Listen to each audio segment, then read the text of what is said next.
Este é o Perspectivas Adulteradas, o podcast onde infância e nostalgia se encontram com a vida adulta.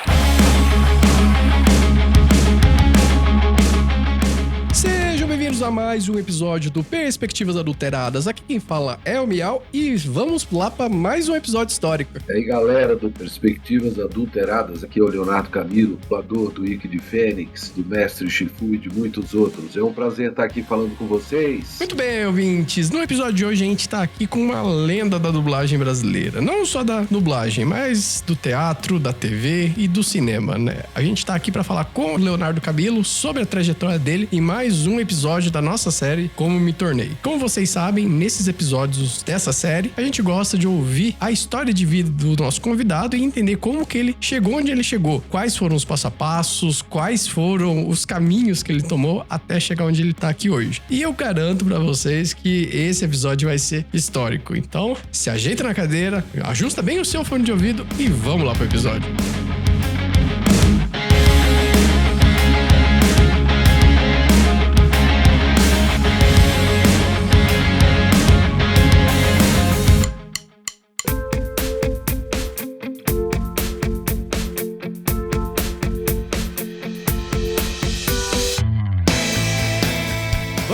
Então, para nossa sessão de recadinhos, agradecimentos e tudo mais. Então, pessoal, primeira coisa que eu tenho que já deixar avisado vocês aqui, esse episódio, ele foi excelente, assim, ter a oportunidade de gravar com uma lenda, né, como o Leonardo Camilo, que fez parte das nossas infâncias. Eu falo por mim, a minha infância mesmo, eu cresci ouvindo a voz desse cara, seja nos desenhos, seja em filmes. Então, foi muito bacana, foi um sonho realizado e também, né, a contrapartida desse sonho foi justamente o meu nervosismo de estar gravando com uma pessoa dessa. Então eu peço desculpas já de antecedência aqui pra vocês por algumas falhas e algumas coisas que aconteceram, né, durante a gravação. Peço desculpas, mas vocês vão entender e tá tudo certo. E outra também, pessoal, eu não perguntei tanta coisa sobre Cavaleiros do Zodíaco porque eu tentei não ficar sendo um fã chato ali de perguntar só sobre isso. Mas foi um papo muito bacana, eu espero que vocês gostem. Vocês provavelmente estão percebendo também, a minha voz aqui tá um pouco cagada por conta de uma gripe que eu tava, então tudo ajudou, né? Essa gravação desse episódio foi um processo muito demorado, né? Tanto que demoramos cerca de 4 meses pra alinhar todas as agendas, tudo pra poder gravar com ele. Então, Leonardo, se você estiver ouvindo esse episódio, muito obrigado mesmo. Foi uma experiência incrível ter gravado contigo, ter ouvido a tua história de vida, a tua trajetória. Foi muito bacana, muito obrigado mesmo, de coração. Fica o convite para novos episódios aqui e é isso. Então, pessoal, espero que vocês compartilhem esse episódio. Eu vou pedir isso lá no final do episódio, mas já peço de novo aqui no começo. Compartilhe esse episódio com todo mundo que vocês pensarem que vão gostar de dublagem e que tenha apreço, né, por essa profissão tão massa, né, essa arte, né, tão massa. E ajuda a gente a mandar esse episódio pro máximo de gente possível, beleza? Em segundo lugar, tem que agradecer a todo mundo que ajuda o Perspectivas a continuar existindo, os nossos apoiadores lá do Apoia-se. Então, vamos lá. Fernando Ineco, vulgo Fofuxo. Fernando, tem um recadinho pra você no final desse episódio. Pena que não ficou tão assim, nítido, mas o recado foi bem claro pra você. Então, ouça até o final do episódio. Santiago, também tenho que agradecer o Santiago aqui. O Wellington, lá de Fortaleza, também, né, conterrâneo aí do Santiago. O Júlio Macoge, aqui de Salto, interiorzinho de São Paulo. Camila de Holanda Barbosa e Yara Hawk. Então, pessoal, se vocês querem se tornar apoiadores do Perspectivas, como eu sempre falo aqui, é super simples, basta você acessar lá no Google mesmo, apoia.se/Perspectivas Adulteradas para selecionar a faixa de valor que mais se enquadra ao teu orçamento. Fazendo isso, você ajuda o Perspectivas a continuar existindo, ajuda a pagar o salário do Jonatas, que faz essas edições magníficas e faz a gente continuar gravando podcast aqui pra vocês, né? E se você não quiser fazer o seu cadastro no Apoia-se, também pode fazer um pix pra gente no perspectivasadulteradas@gmail.com. Você pode mandar qualquer faixa de valor aqui. Eu insisto, se você quiser mandar R$1 milhão, fica à vontade, vai ser muito bom pra gente. A gente consegue produzir podcast a vida inteira com esse R$1 bilhão. E é isso. ok? Novamente, muito obrigado para vocês que estão ouvindo o Perspectivas, que estão acompanhando a gente durante esses quase 2 anos já de existência. E o que eu peço para vocês é continuem acompanhando a gente e continuem difundindo a nossa palavra de nostalgia aí na podosfera, ok? Então, curtam o episódio. Eu amei gravar esse episódio, então espero que vocês gostem também de ouvir. Ele está excelente, beleza? Até o próximo episódio e até mais, pessoal.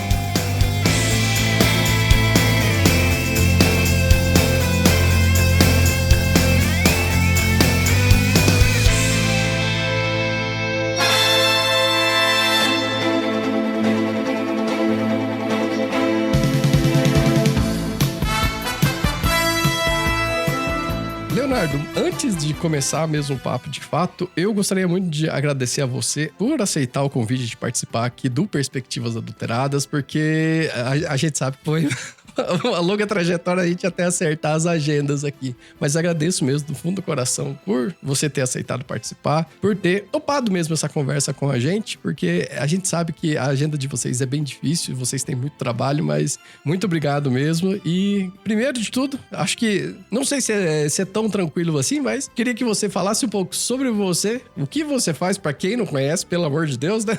Mas de onde você veio, de onde você nasceu, o que você gosta de fazer e quais são os teus hobbies, né, que você gosta de fazer nas horas vagas, que são poucas, né?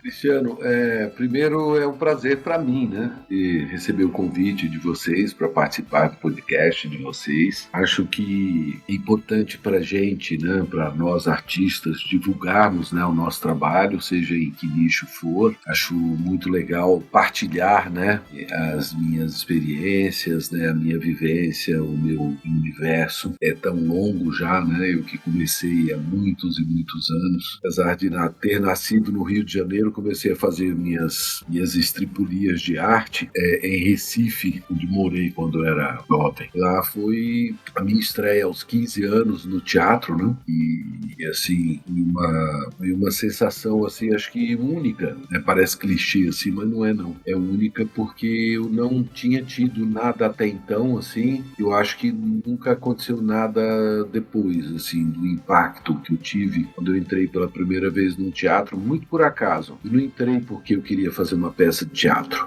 Eu entrei porque eu fui atraído. Eu gosto muito de arquitetura, sabe? Eu sou uma pessoa muito ligada à arquitetura, eu gosto, eu tenho livros, eu estudo arquitetura por minha conta, já fiz projetos e tal, construí uma casa com um projeto meu, umas coisas assim, então eu gosto muito dessas coisas. Caramba, que massa. Grande hobby, assim, se não fosse ator, eu seria o artista plástico, o arquiteto, alguma coisa por aí. Olha que legal. Então, eu na época, eu vi aquele prédio no centro de Recife, chamado Teatro do Parque. Esse teatro, ele tinha uma característica que era o seguinte, ele tinha um corredor grande, assim, com uma certa largura, né, de altura, assim, portal grande, e ali um corredor que ia até o fundo. Lá no fundo é que abria aquele terreno, e lá era o teatro, um teatro todo fechado, madeira, uma coisa muito bonita, meio arredondado assim, um palco italiano muito interessante. E eu, a princípio, foi a curiosidade desse prédio que eu havia visto de um hotel ao lado, quando eu fui, minha mãe foi a Recife e ela ficou hospedada nesse hotel e eu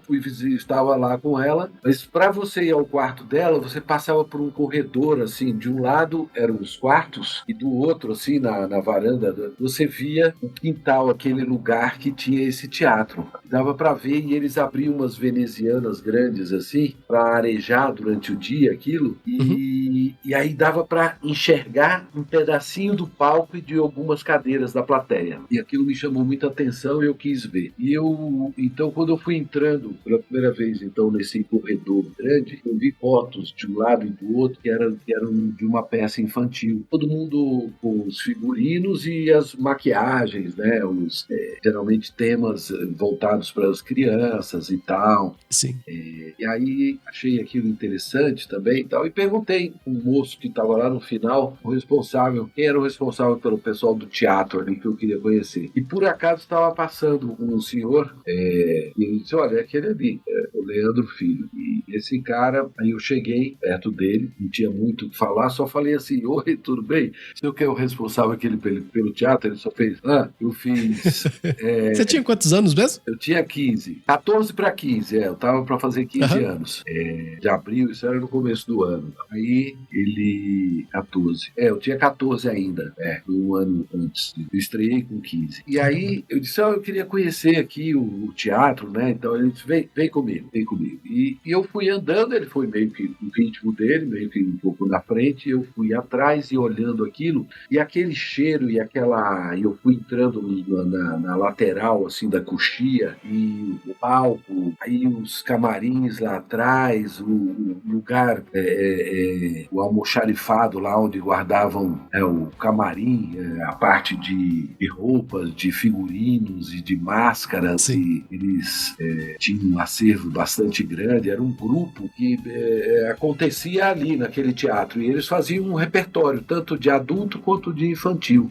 Montavam umas 2 peças infantis por ano, e uma adulta também que vendia, rodava, também fazia temporada lá e fazia espetáculos fora. E eu conheci ali, depois tinha um ensaio, e eu pedi para assistir, aí eu fiquei vendo todos os dias. Aí um mês depois, tanto que estava ensaiando, eles tinham um cara, faltavam 15 dias para a estreia, e um cara tinha um emprego na Globo e foi transferido com urgência, era da área do jornalismo e tal, e foi transferido para outro lugar e tinha que ir embora, e não podia estrear. E aí quem é que vai fazer, meu Deus, e agora? Como é que a gente vai chamar quem para fazer em 15 dias, não sei o quê? Aí uma que estava lá, e eu já tinha mais ou menos, ela tinha me adotado, né? Ela já era uma senhora e tal. Ela então disse assim, por que não bota o Leonardo? Eu disse, não, mas ele é muito novo. Realmente o personagem tinha uns 35, 40 anos. Eu tinha 15, ia fazer 15. Sim. Aí, mas se eu botar aqui uma boca, porque isso, um chapéu e tal, não sei o que, caracterizando. Coloca um chapéu, coloca uma barba postiça, né? Não chegou a tanto, mas era um chapéu, era um negócio, e o meu cabelo era grande também e tal. Bom, sim. Aí, resumindo a história, encurtando a história, me mandaram. E eu tinha aquilo quase tudo decorado, pelo menos eu tinha lido todos os papéis de todo mundo, e eu ficava em casa ensaiando, imaginando. Caramba, que legal.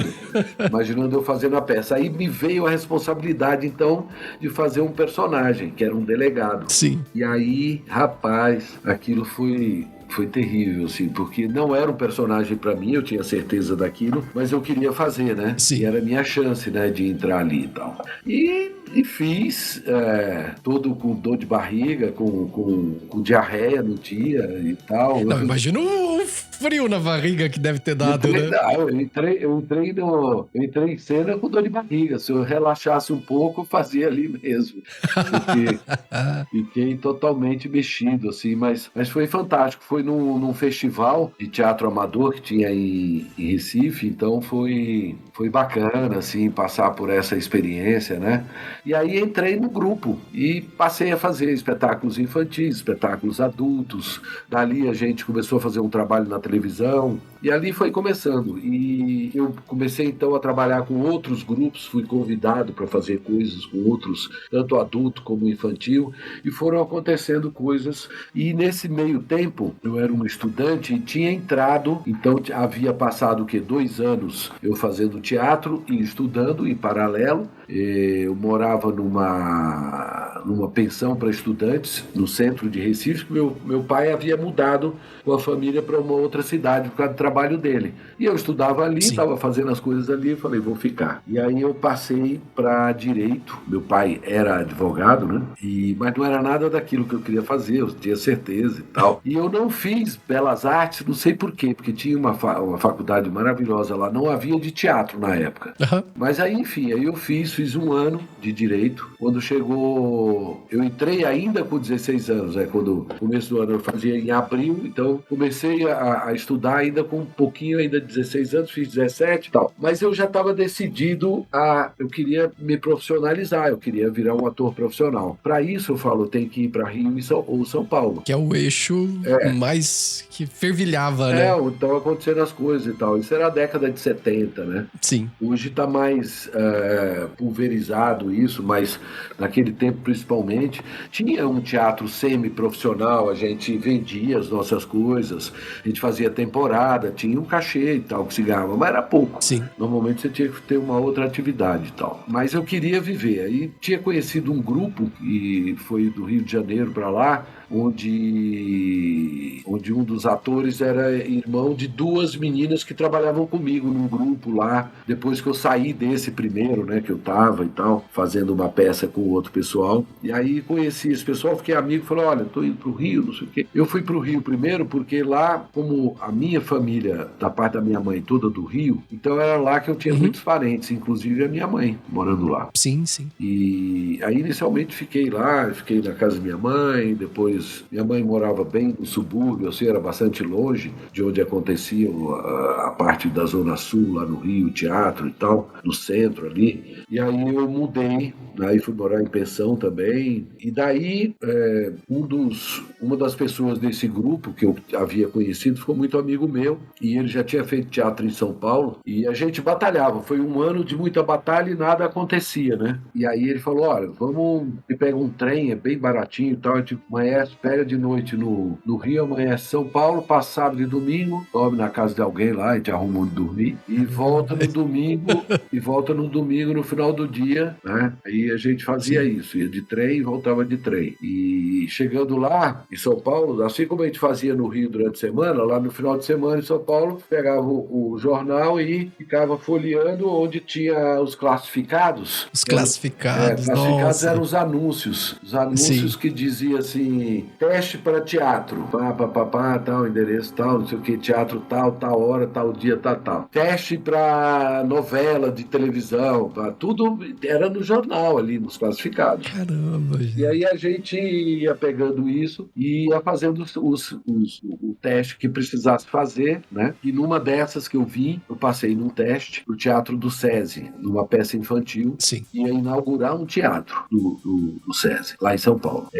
Aí, foi um contrato de um ano, assim, entre ensaios e apresentação, carteira assinada, e foi uma beleza. Eu vim para São Paulo já com um trabalho, não era muito, mas já dava para eu pagar um lugar para dormir. Já era alguma coisa fixa ali, né? Para ficar, né? Não chegar sem um centavo e tal. Isso porque eu não conhecia ninguém em São Paulo. Eu passei a conhecer algumas pessoas exatamente nessas vindas que eu vinha lá com o meu amigo, e ele me apresentava um pessoal que era de grupo de teatro e ele já havia trabalhado e tal, pessoal que ele conhecia. Então, a partir dali, você conhece um outro de um outro grupo, aí vai numa peça. Eu também tinha mania eu chegava e entrava numa peça, naquele tempo, tinha ingresso para ator. Aí você pegasse lá, se ainda tivesse o cortesia, você entrava de graça. Sim. E aí eu conseguia assistir uma peça, seja fosse infantil ou não. Eu marcava as pessoas, no final aplaudia e tal, eu saía e ficava esperando. Quando aquelas pessoas saíam, normalmente vai no bar do lado, assim, para tomar um lanche ou beber alguma coisa, enfim. E a pessoa entra no bar. E entrar no bar, eu entrava e falava, você é fulano da peça e tal. Que a pessoa falou, legal, bacana, parabéns, o que? Eu sou ator também, tô chegando em São Paulo, mas daí eu já ia conhecendo mais pessoas. Já fazer os contatos, fazendo né? meus contatos, isso. Tem um nome em inglês para isso, mas eu nunca lembro. O que no mundo corporativo é o network, né? De hoje em dia. Estou fazendo network, só que não existia nada. Bom, aí, cara, as coisas foram acontecendo, eu em São Paulo, tenho uma sorte grande, porque quando eu falei para esses meus novos amigos de São Paulo, lá de um grupo que a gente sempre se reunia, falei, pessoal, passei no teste e tal, ele falou, bacana, vou vir para São Paulo, já mês que vem, agora, semana que vem, que eu já começo a ensaiar e tal. E aí um cara me chamou do canto assim e falou, bicho, eu não gostaria de ser, já tenho onde morar? Eu falei, não, vi nada disso ainda. Ele falou, então, eu tô com uma... Pra quem não conhece, Jardins, em São Paulo, fica bem próximo, assim, à Avenida Paulista, é super central e é perto de todos os teatros ali daquela região, são muitos que tem por ali, e num lugar residencial, uma área nobre, Jardim Europa, próximo a Estados Unidos, era na Peixoto Gomide, uma rua muito conhecida de São Paulo, nessa região nobre. Ela falou, olha, eu tô com um apartamento ali, eu nem sabia onde era, não sabia nem, mas a perspectiva era acabar morando, sei lá, mais para longe, para pagar um pouco mais barato, sei lá, mas aí ele falou, olha, só tem uma vaga, eu tô rachando lá um apartamento, eu ia me casar e tal, aluguei um apartamento, só que eu não quero pagar a multa, eu não vou casar mais, eu tô alugando para umas pessoas, eu vou pagar só o condomínio. Olha aí eu falei, tô dentro. E aí me sobrou uma sala que eu tive que comprar um biombo, assim, um negócio, coloquei para colocar uma caminha, comprei os negócios e fui morar lá. E aí, rapaz, foi o início de tudo, e a partir desse trabalho, eu nunca mais deixei de trabalhar em São Paulo. Já em 1978, quando eu cheguei, ia fazer 20 anos, eu estava aí com 19 anos, né?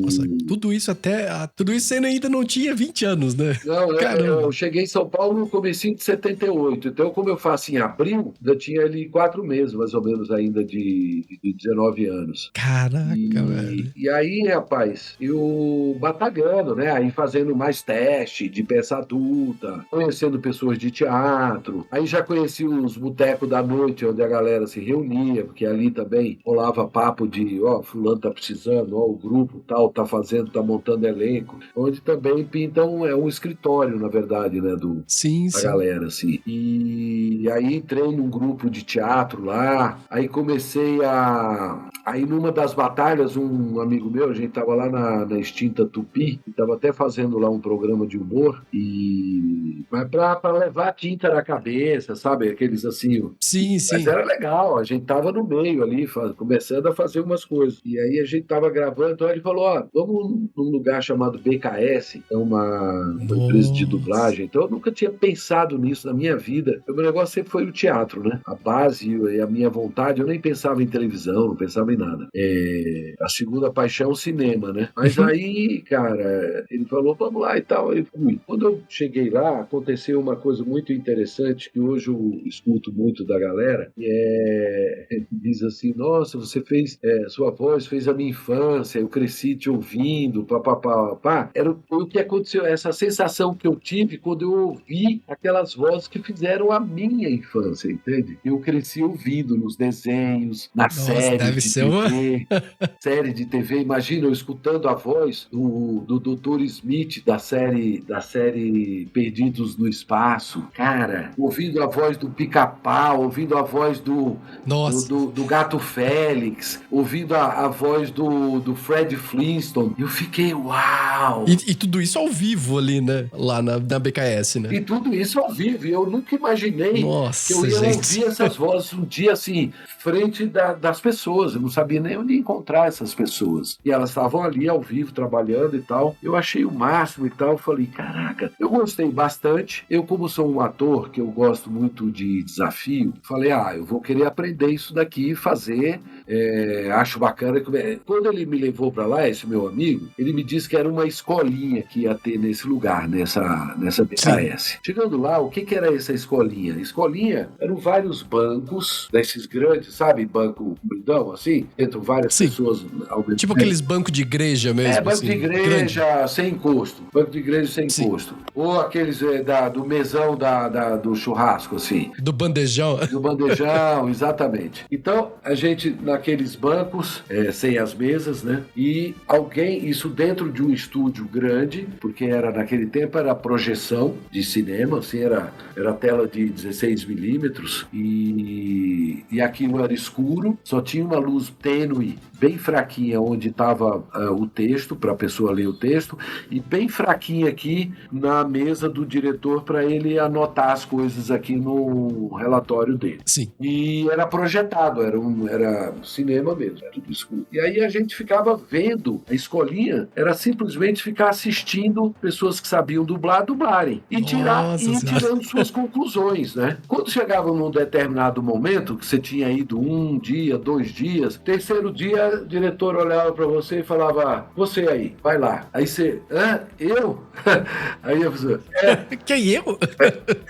Aí ela diz, vai lá. Aí você, sabe nem o que vai fazer? Ela diz, pega aquele carteiro, o carteiro aí. Aí você olha lá, tá lá escrito carteiro. Aí, chegou essa encomenda pro senhor. Era a fala que tinha que fazer. Aí você fica olhando ali e vai ensaiar em cima daquilo. Meu Deus. Aí, 2 frases, né? Você já fica... essa aqui é uma encomenda que chegou pro senhor. Era a frase. Rapaz, só que ninguém tinha te explicado nada como é que fazia aquilo. Aí você ficava assim, é aquele ali? Não tá vendo? Ele tá falando ali? Tá. Então, deixa eu ver de novo e tal. Você ficava meio perdido, né? E aí errava. E se errasse, tinha um problema. O outro, que era experiente, que estava fazendo uma fala grande assim, ele fazia toda a fala dele certinho. Se você errasse na tua, ele tinha que fazer a dele todo de novo. Não aproveitava nada. Aí a responsabilidade era maior.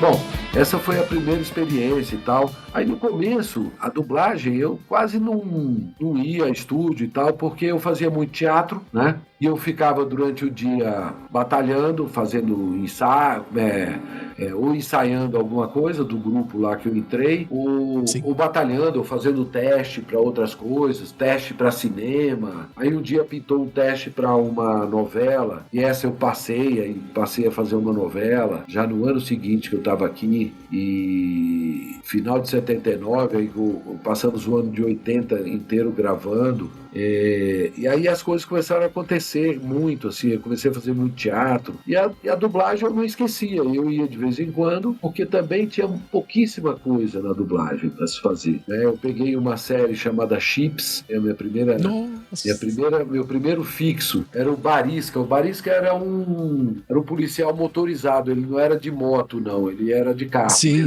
Era um loirinho assim, bem jovenzinho, e ele era meio que ajudante dos dois principais lá, né, do Poncherello e dos dois principais. Eu lembro que o nome dele era Barisca, acho que era Barixa, mas aí no Brasil acabaram botando Barisca. Abrasileirou, né? Abrasileiraram. Mas esse foi o meu primeiro fixo. Aí eu comecei a fazer uma novela, depois entrei na TV Curfins na Band, uma novela grande lá, Meu Pé de Laranja Lima, um sucesso. Depois... Nossa, sério? A primeira versão?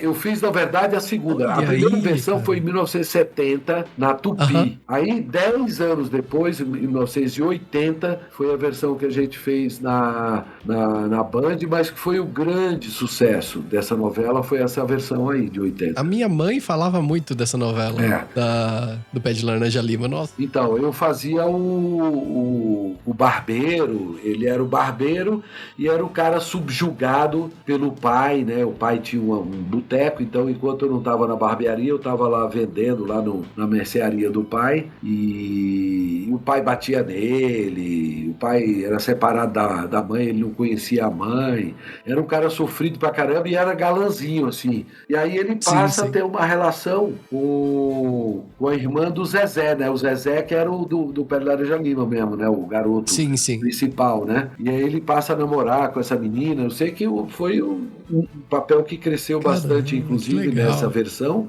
e foi muito bacana fazer. Aí me abriu portas, aí a partir daí eu fui fazer filme com o Mazzaropi, fui fazer teatro com o Antunes Filho, também convidado por ele, aí fiz outras novelas na Band também, fiz na TV Cultura, e minha carreira ia o teatro sempre junto, né?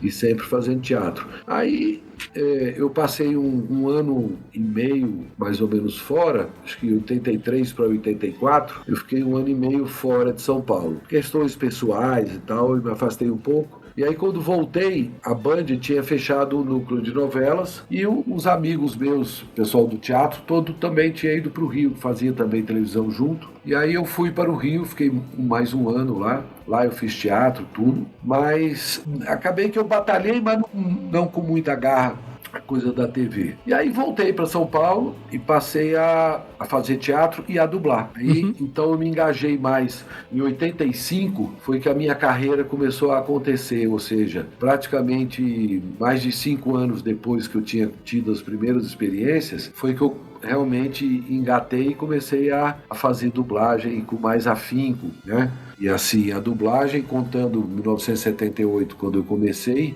lá se vão 48 anos, né? Caramba. E como ator, 50, esse ano 53, eu acho. Caramba. E quando a gente fala, né, de ator, atriz, por mais que a gente pense, pô, é uma profissão só, mas pelo que você falou, né, você passou tanto pelo... O teu core principal é o teatro, né, mas você passou por televisão, cinema. Quais são as principais diferenças, assim, olhando, né, para esses 3 cenários, né, esses 3 locais diferentes, né? Quais são as principais diferenças, assim? Sim, muito boa pergunta. O grande barato dessa nossa profissão é exatamente a desafio o tempo todo, seja em personagens diferentes que você faz, aí não importa se é na televisão, se é no teatro, se é no cinema, sabe? Se é na dublagem, o grande lance é a interpretação, né? Você interpretar, seja em qual for. Aí, lógico, o teatro ele tem uma técnica que é diferente da dublagem. Por exemplo, um exemplo simples assim, se eu vou sussurrar na dublagem, eu posso sussurrar de verdade, as pessoas vão entender, porque tem um microfone aqui que capta, eu chego mais perto, mas eu sussurro e você entende, né? Chego mais perto, eu sussurro. Sim. Agora, no teatro, eu tenho que sussurrar para que a última pessoa lá do final da fila, né, consiga me escutar, que eu tô sussurrando.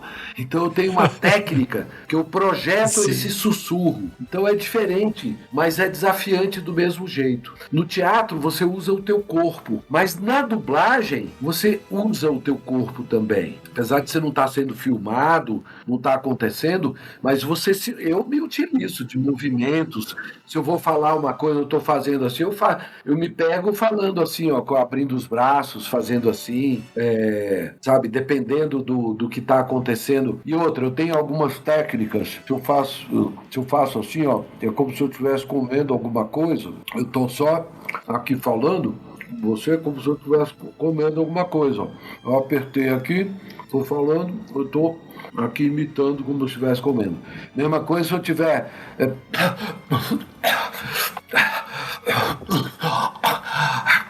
Eu estava na água aqui, estava, né, saindo da água. Você tem os movimentos, tem o exercício que você faz que a gente chama de reação. Você tem que saber fazer uma reação de beijo. Se é beijo, ó, na boca, ou se é beijo no cabelo, pode ser aqui, ó. Tem todo... muda a sonoridade. Muda a sonoridade. Se você vai suspirar, você suspira de verdade, né? Então, a técnica para cada forma de representar, ela tem as suas especificidades. Agora, a dublagem, ela é desafiante o tempo todo, porque durante um dia, vamos supor, tem dia que eu vou a 5 estúdios diferentes. Eu faço 5 personagens absolutamente diferentes. Eu vou do desenho, passo por um padre psicopata do Drácula e vou para uma comédia e termino fazendo um panda, o mestre Shifu e tal. Então é muito diverso assim, o tempo todo você tem que aprender a trocar a chavinha, você tem que aprender a ter resposta rápida com relação ao personagem, você não pode ficar elucubrando. A gente no teatro tem tempo, o que é muito bom, de estudar o personagem. Então você cria uma história, você começa a estudar fala por fala. Tem aquele laboratório, né, que o pessoal fala, né? Fala por fala, o que ela quer dizer para aquela aquela pessoa, qual o tom que ela usaria, se ela fica mais para cima, se ela vem mais para baixo, se ela fica submissa, se ela não.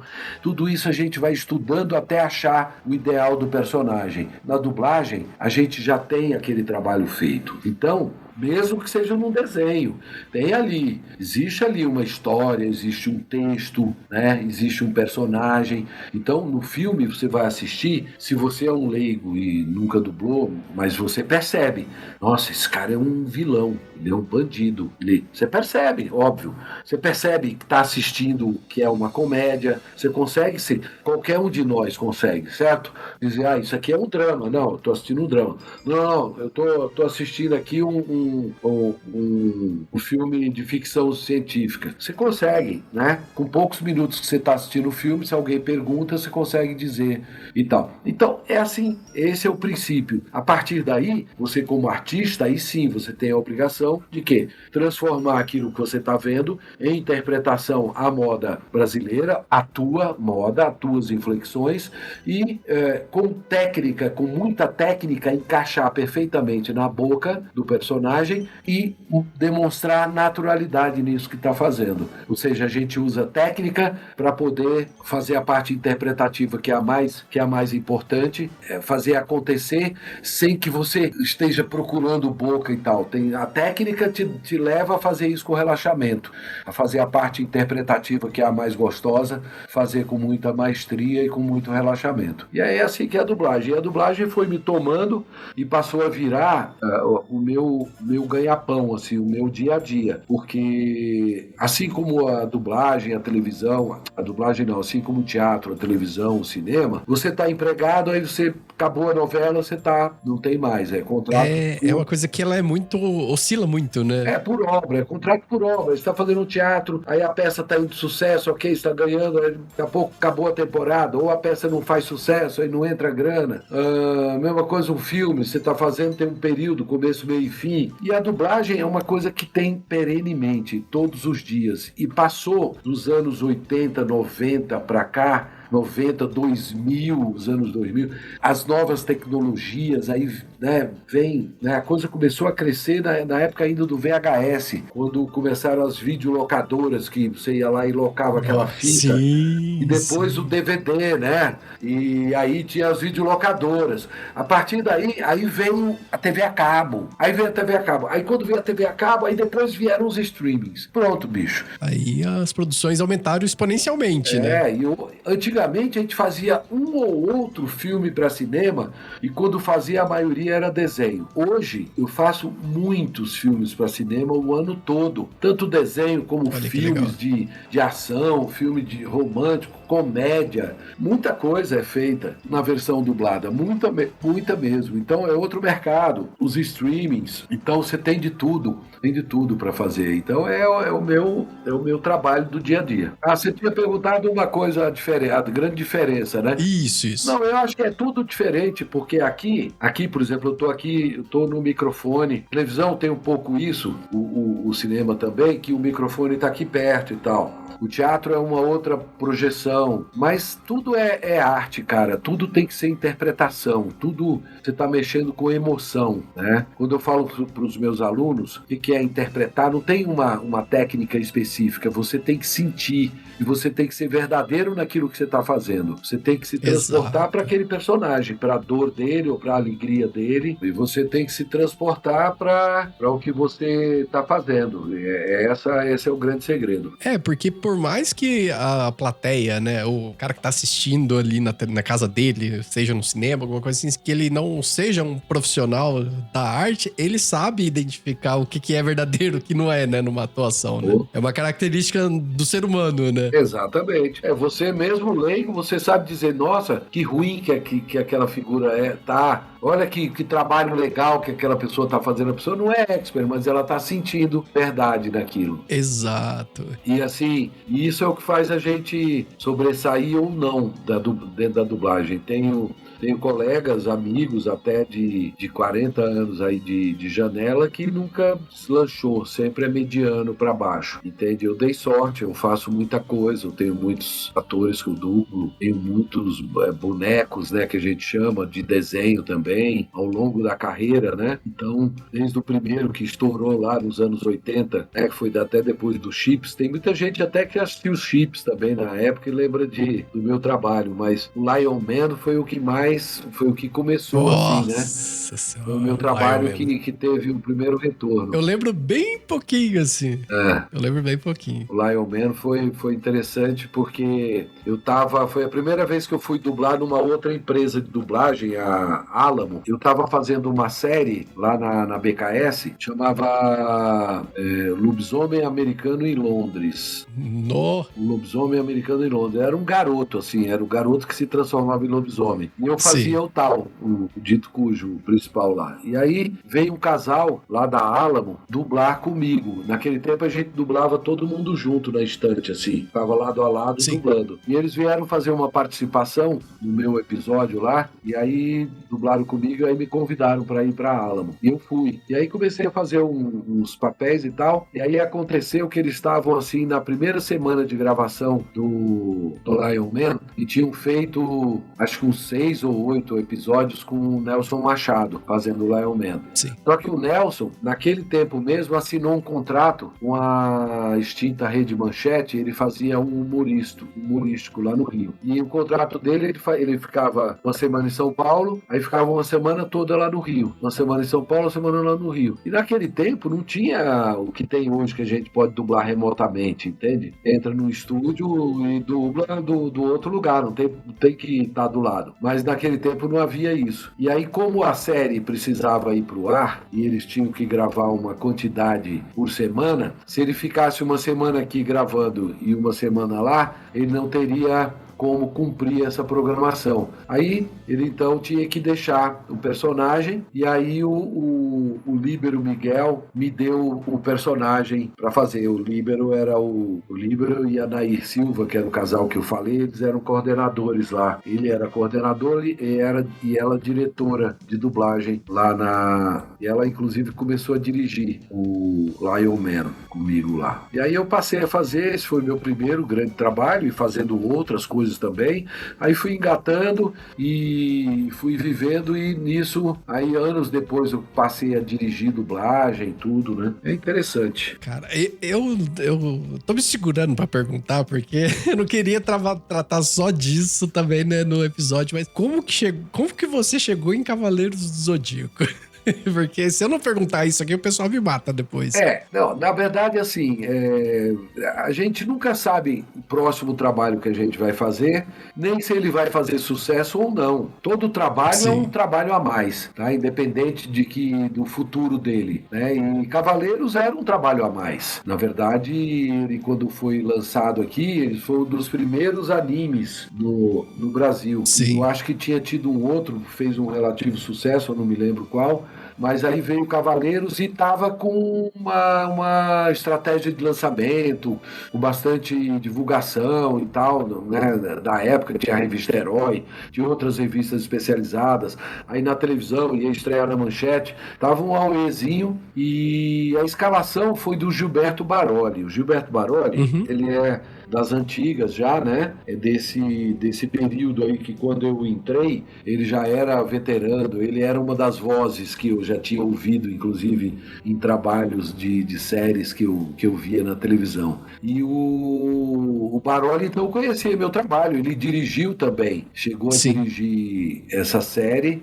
E o filho dele, o Hermes, fazia o meu irmão na série lá do Lion Man. Ele fazia um garotozinho lá. E aí passou alguns anos, a gente trabalhou muito tempo junto, o Baroli e eu, o Baroli me dirigindo, tudo, em bastante coisa, e ele me escalou, né? Porque assim, o diretor, ele tem a prerrogativa de escalar, né, o elenco dele, né? Eu quero o Cristiano, o fulano, o ciclano, o Beltrano, He-Man, então vou escalando o elenco. E ele me escalou para esse personagem. E aí a criação foi uma coisa bem minha, assim, essa voz mais na cabeça, assim, uma voz mais de herói, assim, aqui uma coisa mais impostada, que era bem diferente do que estava vindo, porque veio um espanhol mexicano extremamente mal dublado, estava tudo fora. Nossa. E uma voz esganiçada e gritada, assim. E eu quis fugir daquilo ali, né? Aí entrei. Sim. Uma coisa assim que eu me inspirei, acho que eu nunca tive a oportunidade de dizer para ele, o Garcia Júnior, quando eu comecei, ele era molequinho, tinha uns 12 anos, e ele fazia a voz do Pica-Pau na época. E aí, nessa época que eu fui fazer o Cavaleiros, já era sucesso aquele desenho animado, o He-Man, né? Que ele fazia o He-Man. Sim, nossa, o vozeirão. Então ele tinha aquela coisa, He-Man, né? Total. De Grayskull. Então aí o meu Cavaleiro do Zodíaco é assim, né? Fênix também tem essa pegada do He-Man. Então eu me inspirei um pouco no He-Man pra fazer a voz do Ike de Fênix. Caramba, que legal. E é engraçado, né? Que é o que você falou, né? De você começar um trabalho sem saber se vai fazer sucesso. E de fato, Cavaleiros, ele perpassou gerações e gerações e tá vivo até hoje, né? Sim, se você for pensar, né? E Cavaleiros, cara, Cavaleiros foi um divisor de águas, né? Cavaleiros, eu tô esse tempo todo aí na dublagem, de longe o maior sucesso, assim, que eu já fiz de algum trabalho foi o Cavaleiro do Zodíaco, né? O personagem, o ator pelo qual eu sou mais seguido e as pessoas curtem meu trabalho, primordialmente é pelo Ike de Fênix. Aí, por conta do Ike de Fênix, aí que vem outros.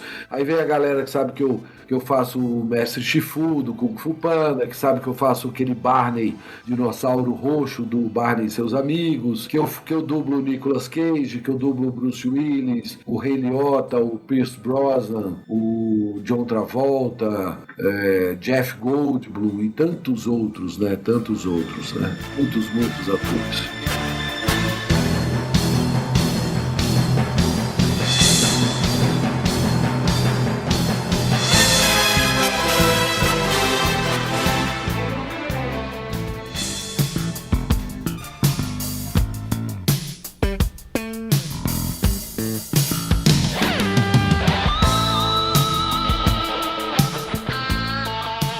Você dublou o Jeff Goldblum no primeiro filme do Jurassic Park? Sim.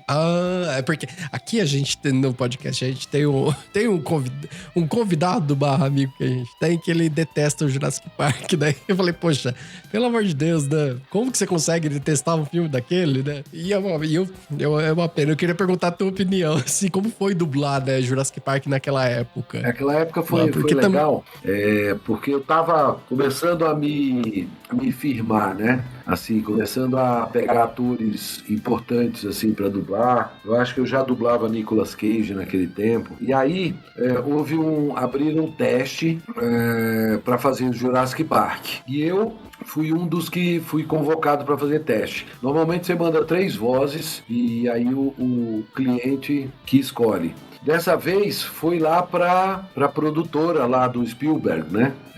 Para ser escolhido lá. E aí escolheram a mim para fazer o Jeff Goldblum. Aí foi interessante que tinha um cara na dublagem, ele nunca me deu, ele era dono de empresa, ainda é, mas ele nunca me deu muita chance, assim, nunca. Era um cara que se ele pudesse passar para uma outra pessoa um trabalho assim, mas ele não dava para mim e tal. Aí eu perguntei para ele, escuta, né, gente? Se pintasse aqui eu já sabia da resposta, né, que eu ia fazer. Se pintasse aqui aquele filme Jurassic Park, naquele tempo, quando ia dublar às vezes para televisão, já tinha passado no cinema. Ah, sim, verdade. Tinha um tempo bem distante, né, entre uma coisa e outra. Né? Era lá atrás ainda. Então era diferente. Então já tinha passado em cinema e aí ia ser lançado na TV e tal. E aí eu falei, aquele filme Jurassic Park e tal, sabe? Se viesse pra cá, você me colocaria no Jeff Goldblum pra fazer o professor? Ele falou, imagina, não é pra você. Eu falei, tá vendo? Você não entende porra nenhuma de dublagem. E foi escolhido pelo pessoal lá do Spielberg, cara, pra fazer o cara. Aí ele ficou meio puto comigo. Eu acho que também por isso, daí ele nunca me deu nada de interessante na empresa dele. Mas graças a Deus também eu sobrevivi sem a empresa dele. Sem a empresa dele. Ah, caramba. Mas são coisas que acontecem assim. E pessoas assim tem em vários lugares, né? Quando eu fui fazer o Mestre Shifu, também teve outro caso, assim, bastante inusitado. Eu, como um dublador aqui de São Paulo, né, eu acho que eu tinha ido uma vez ao Rio fazer um trabalho lá. Naquele tempo, ainda você tinha que ir no lugar, pegar um avião, ir no lugar e fazer o trabalho, entendeu? Hoje tem o remoto, mas Sim. Naquele tempo, do primeiro Kung Fu Panda, teve esse lance. Me ligaram lá do Rio, perguntando se eu dublava o Bruce Willis. Falei, sim. Você pode me dar uns 2 ou 3 títulos aí de coisa que você dublou? Eu dei e tal. Eles, ok. E aí, ficou um mês depois, me ligaram de novo, no mesmo estúdio. E aí, falei, oi, tudo bem? Ele falou, oi, tudo bem. Ó, tem um teste aí pra você fazer no estúdio tal aí, tal dia, tal hora. Você pode? Olhei na minha agenda, eu falei, posso. Era um estúdio em São Paulo, né? Isso era uma ligação lá do Rio. Aí, pessoal, você faz o teste lá, tá fácil. Aí, beleza, tal. Mas eu esqueci de perguntar, e era a secretária lá, eu acabei não perguntando o que era. Mas aí eu deduzi que seria o quê? Um Bruce Willis, certo? Bruce Willis, já que um mês antes eles me perguntaram se eu dublava o Bruce Willis, me pediram tal, e depois me pede um teste, eu falei, Bruce Willis. Cheguei lá, olhei, era aquele desenho do Kung Fu Panda, nunca tinha visto, não tinha no Brasil ainda, e eu, então, como não tive briefing nenhum também, ninguém me explicou nada do personagem, eu olhei e me inspirei no original, a voz original, eu achei muito boa, muito bem feito ali, me inspirei, mas fiz o meu. Aí passei no teste e tal, fui pro Rio de Janeiro, dublei, e no final eu perguntei, eu sou o único ator de São Paulo que vim fazer esse desenho aqui. Todo o resto do elenco, todo é do Rio de Janeiro. Só eu vim de São Paulo. Eu adoro a dublagem, principalmente de desenhos, eu adoro a dublagem carioca. Acho que aqui tem pessoas que fariam o Mestre Shifu incrivelmente bem. Por que vocês foram buscar a mim? Aí ela me contou o seguinte, como eu fazia o Bruce Willis, eles queriam o cara que fazia a voz do Bruce Willis, mas que já havia morrido, que era o da Mata, Newton da Mata. E a minha voz era muito parecida com a do Newton da Mata. Eles ouviram lá a minha dublagem, falaram, não, nós queremos ele. Por quê? Porque o Newton da Mata era o cara que dublava também lá no Rio, o Dustin Hoffman, que era a voz que dublava o Mestre Shifu, e que fazia a voz do Mestre Shifu lá dos Estados Unidos. O Dustin Hoffman, um grande ator. E eu sou apaixonado por ele, eu sou fãzaço. Olha que legal, né? Aí, por vias tortas, eu acabei fazendo o Mestre Shifu por conta dessa história aí do Newton da Mata dublar o Dustin Hoffman. Eu havia dublado um filme do Dustin Hoffman só, chamado Kramer vs Kramer, mas muitos anos atrás também. Mas olha que interessante, tem histórias engraçadas assim. Cara, são voltas, né, que a vida vai dando, que vai tudo se encaixando, né? Uma coisa que eu achei muito interessante, que eu não lembro de onde eu ouvi você comentando falar isso, mas a minha esposa até tava comentando sobre, que ela viu também esse vídeo, sobre a inspiração que você teve com relação ao Barney, né? Acho que é alguns trejeitos do Barney que você se inspirou em uma pessoa da tua família, né? Isso eu achei muito massa. Ah, tá.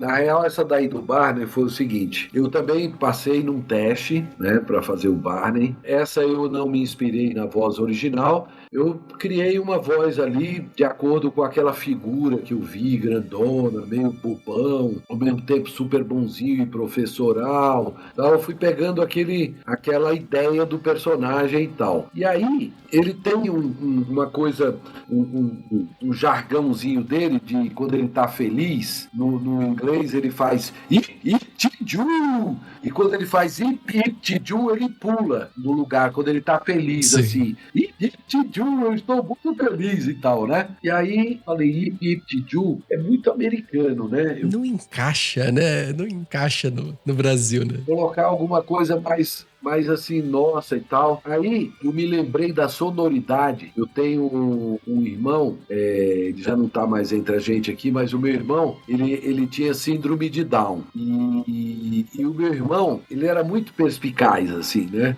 Às vezes ele gostava de fazer uma coisa e tal, e aí quando a gente convencia ele, por algum motivo, aí ele ia e fazia. Quando não, ele ficava bravo e tal. E aí, quando a gente, de alguma forma, brigava com ele por algum motivo, ele, para quebrar o gelo, ele vinha com o dedo assim no nariz da gente e fazia adjuju, pra poder quebrar as pernas da gente. A gente não Pra brigava. te quebrar mesmo, sabe? né? Tava bravo, olha, não sei o que, ele adjuju, botava o dedinho lá. Aí eu vi a sonoridade do adjuju pro tiju, tinha tudo a ver. Nossa, então eu gente. passei a homenagear o meu irmão, colocando toda vez que ele olá, alô, eu amo vocês, adjuju, tchau.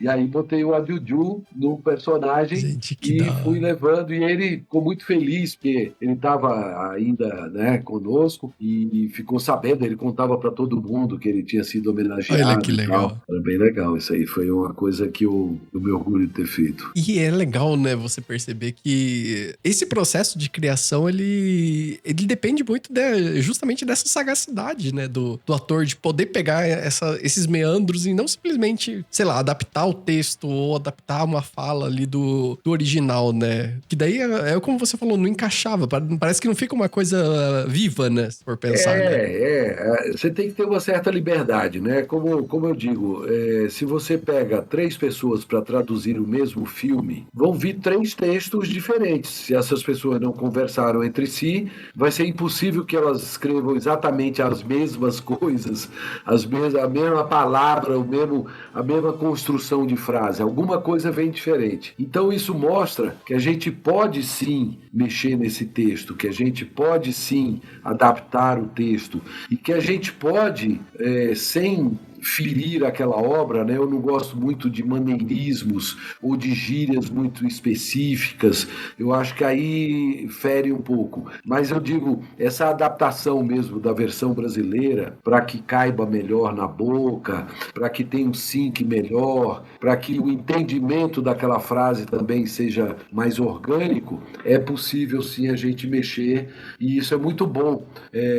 O ator em dublagem, ele ganha essa coisa de ficar muito ágil na resolução das coisas. Até porque, como você falou, né, a indústria de dublagem, ela é uma coisa que é super rápida. Então, de fato, você vai ter que ter essa dinâmica ali bem afiada, né? Porque eu imagino como que é a esteira de gravação de vocês, né? Exatamente. Você trabalha com 2 coisas. Você trabalha com arte e, ao mesmo tempo, ela é fabril. Ela é uma fábrica de Caramba, fazer dublagem ali. Então, você não pode querer fazer arte e ficar ali uma semana para dublar um filme. Você tem que fazer no lapidando, uma produção. né? Você tem que fazer uma produção. Então, tem a parte técnica que vai te dar a cancha para fazer uma boa produção com qualidade. Qualidade artística, qualidade de sincronismo. E aí é a prática, né? O tempo que vai fazendo com que você desenvolva, né? Eu tenho um curso de dublagem online, tenho ele também presencial em São Paulo, que as pessoas aprendem toda a técnica, né? As percepções visuais, sonoras, métrica, ritmo, tudo que precisa de técnica para que você consiga então fazer aquela parte que é mais importante, que é a parte interpretativa.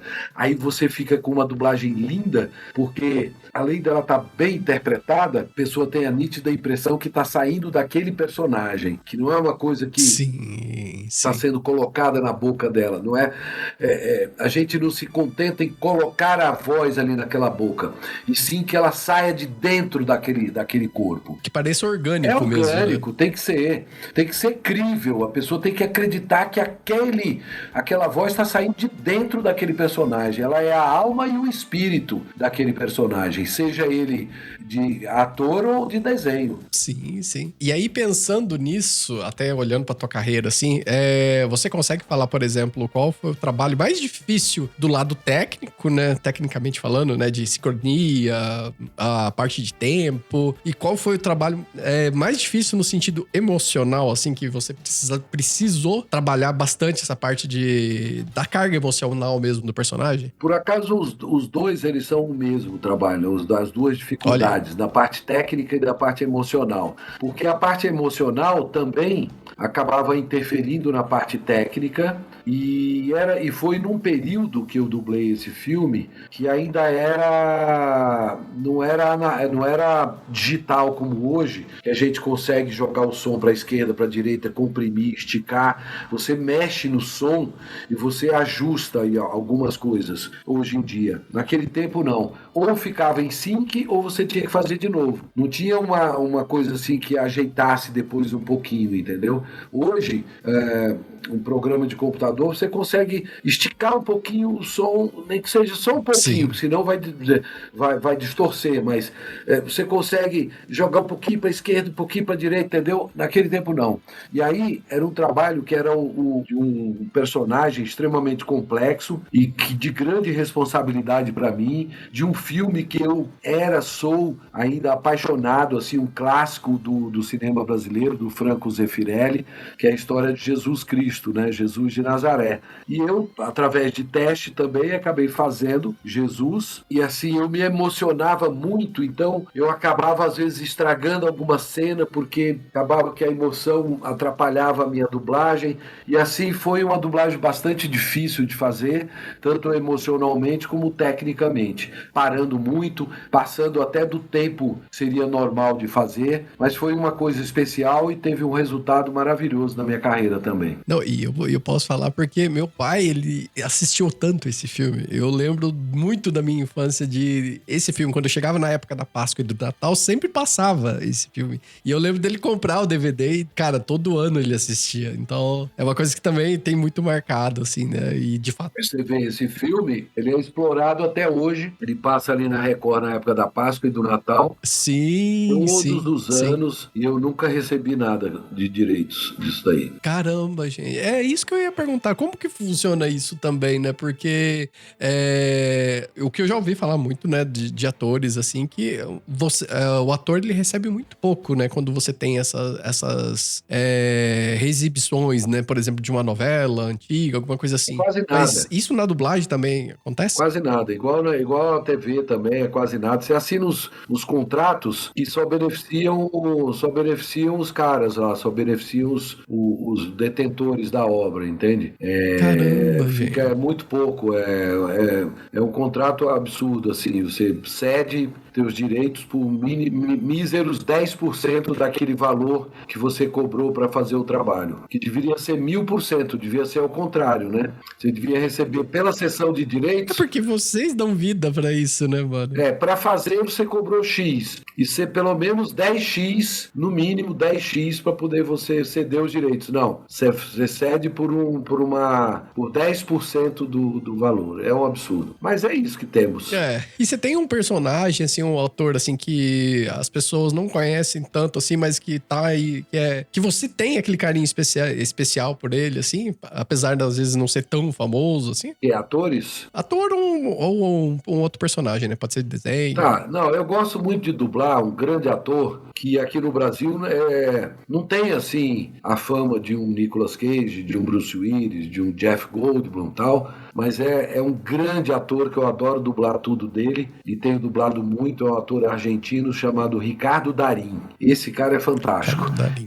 As pessoas, Ricardo Darín, muita gente não conhece. É um ator maravilhoso que eu adoro dublar e tem grandes filmes. O cara é fantástico, o cara é maravilhoso. E aí é um ponto legal, assim, de você ter comentado, né, de ser um ator argentino, né? O que é mais difícil? Você dublar, por exemplo, atores ou latinos ou no inglês? Como que é, assim?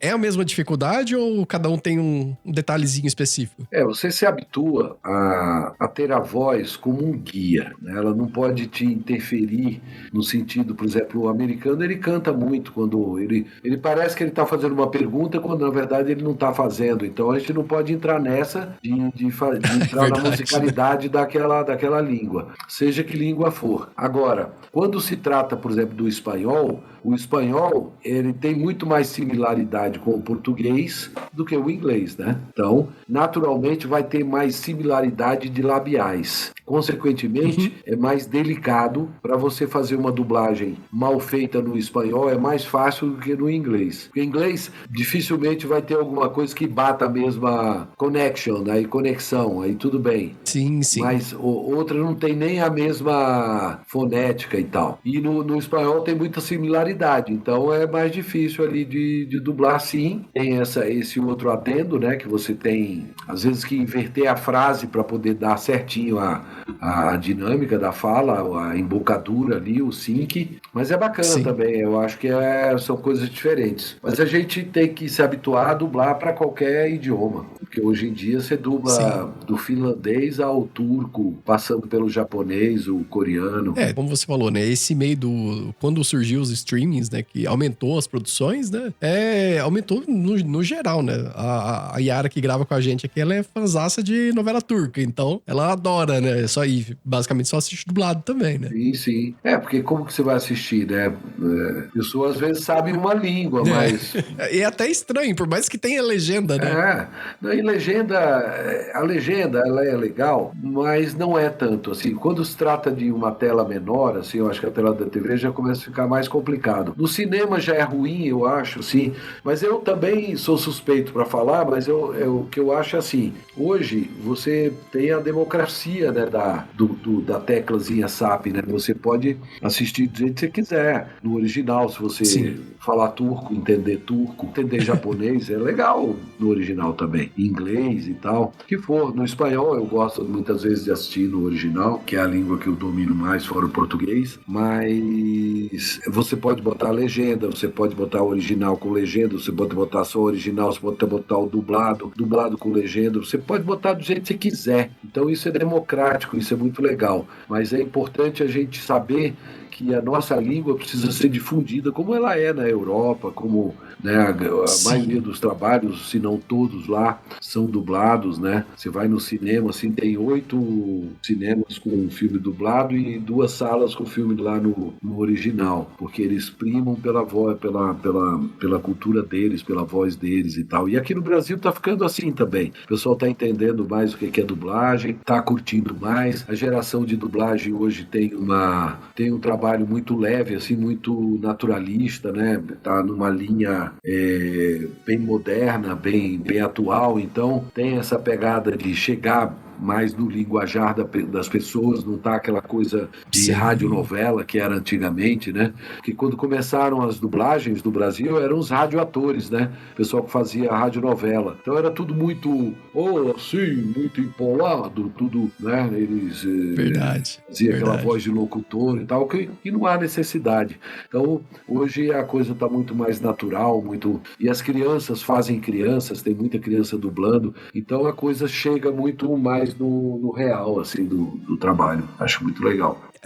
E já encaminhando quase pros finalzinhos aqui, como você já falou, né, dessa questão da dublagem, né, atualmente, quais são as suas dicas, né, pra quem tá pensando, né, em entrar nesse ramo da dublagem, né, que esses episódios do Como Me Tornei, eles servem muito pra isso, né, pra pessoa, ela entendeu toda a tua carreira, mas também ela quer saber um pouco agora quais são as dicas ou quais os passos que eu posso seguir pra entrar, né, pra esse mundo da dublagem. Bom, a dublagem ela é um trabalho que admite pessoas, talentos, a vida inteira, porque ela é muito dinâmica, assim como tem pessoas que hoje são crianças, amanhã não são mais, então tem que ter novas crianças, assim como hoje tem vozes jovens, essas vozes vão ficando mais velhas, precisam outras jovens para ocupar aquele espaço, então a dinâmica existe. Existem muitos estúdios de dublagem no Brasil, principalmente Rio e São Paulo,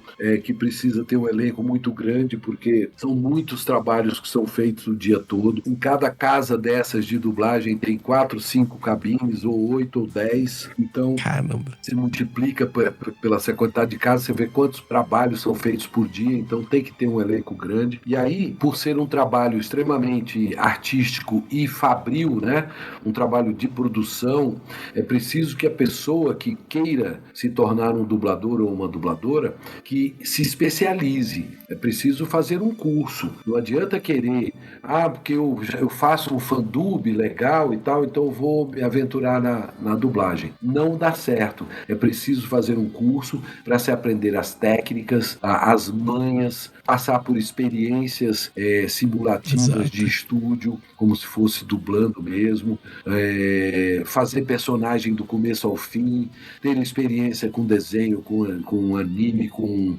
reality, com comédia, com drama, sabe? Com romance, com filme de terror, com documentário. Então, com várias línguas, tem experiência assim de dublar do coreano, passando pelo turco, o chinês, o japonês, até do espanhol, o italiano, o inglês. Então, você tem que fazer um curso para que você tenha a dimensão do que é a dublagem, saber o que é, saber os jargões, conhecer a ética da dublagem, conhecer a parte profissional, como se comportar como profissional, como entrar no mundo da dublagem. Agora, que eu sempre digo também que é preciso ter humildade, muita humildade e muita resiliência, para depois que você estiver preparado, você ter muita paciência, muita calma, muita tranquilidade e muita certeza do que você quer, para você não desistir no primeiro não, porque muitos nãos vão ter e também vão abrir muitas portas, e aí você vai entrar naquelas que se abrirem para você. Mas se desistir nos primeiros nãos, você jamais vai conseguir objetivo algum, seja na dublagem ou em qualquer outra profissão, porque em tudo que você for fazer, você vai ter que vender o teu trabalho, né? E existem formas, você faz um belo portfólio, hoje o portfólio já com vídeo, com tudo. Antigamente não era assim, era diferente. E hoje a coisa. Então, você pode fazer um curso de qualquer lugar do Brasil que você esteja, né? Eu já tive aluno até do Canadá. Então, Caramba. O meu curso é online, ao vivo, comigo em todas as aulas, e você pratica desde o primeiro encontro. Então, esse é o objetivo, prática. Você adquirir prática para conseguir dublar. Esse é o meu conselho. E aí, se você não tem o teu DRT, né, que é um registro profissional, você vai fazer um curso de teatro, ou você faz um técnico ator, ou faz numa escola que seja credenciada, ou faz uma faculdade de teatro também. Você vai tirar o teu DRT, que é o registro para ator. E aí, com isso e mais o curso de dublagem, aí você, então, investe na dublagem. Caramba, que massa. Eu sempre falo aqui pro pessoal que os episódios aqui que a gente faz de Como Me Tornei, eu acho muito especial porque eu gosto de ouvir as histórias das pessoas e ver a tua trajetória é incrível, né? Desde quando você tava contando lá do teatro, né? De como você conheceu o teatro, você foi entrando, parece que a forma com que você conta, a gente vai projetando na cabeça isso, e isso é muito legal. Uhum. Então eu gosto muito desses episódios justamente por conta disso. Sim. E eu gostaria de pedir uma coisa que é basicamente um recado. Um recado não, na realidade eu queria saber qual é o conselho que o Wiki de Fênix daria pra esse cara que não gosta de Jurassic Park. E não gosta de Jurassic Park? Meu amigo, se você pensa que Jurassic Park é uma merda, eu vou lhe colocar na boca de um dinossauro, Tiranossauro Rex. Agora! Ave Fênix!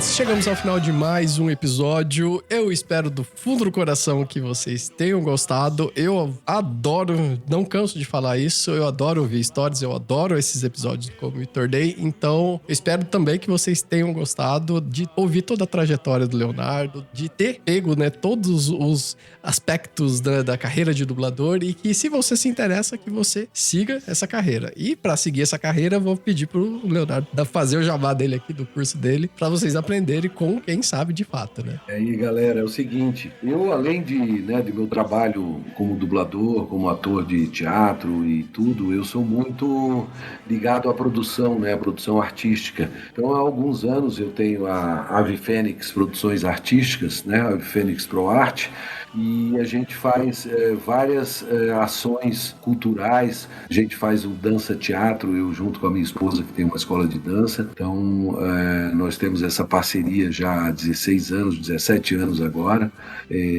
A gente trabalha também com cursos, com palestras, workshops, né? E eu tenho um curso de dublagem para profissionalizar pessoas, né? Para preparar pessoas, tanto criança quanto adulto, homem ou mulher, a se tornar um dublador ou uma dubladora, né? Então, Ave Fênix ProArt, o telefone é 11 943 50 51 50, 943 50 51 50, falar com a Júlia.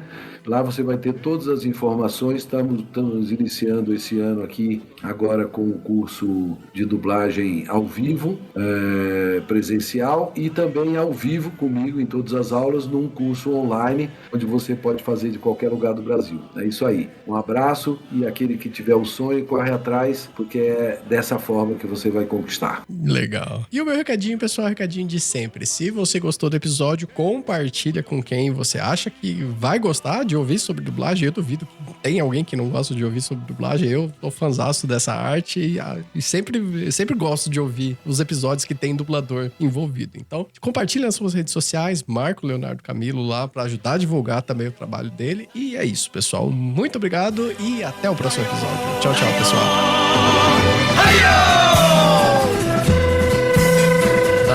戦いの嵐の中を